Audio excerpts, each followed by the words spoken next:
ఎదుట వాళ్ళు దేవుళ్ళు గురించి నోరు విప్పి గట్టిగా మాట్లాడడం అలవాటు చేసుకున్నారు. తప్పు. వైశాలి పిడి సుందరరావు గారు ఎప్పుడు మాకు నేర్పించింది ఏంటో తెలుసా? నువ్వు నమ్మిన ధర్మాన్ని, బైబిల్ని గొప్పదని చెప్పు, ఇతరుల జోలికి వెళ్ళతో.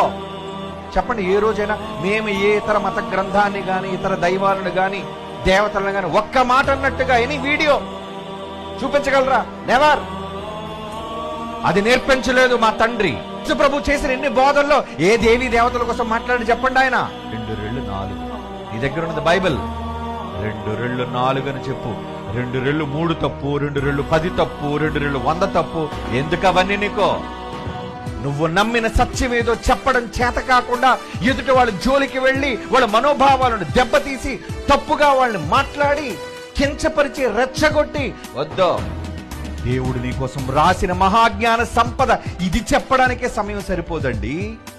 మహాజ్ఞాన నిధిది. ఇందులో సరుకు నీకు అర్థం కాక, చెప్పడం చేత కాక ఎందుకు ఇతర గ్రంథాల జోలికి వెళ్ళకూడదో?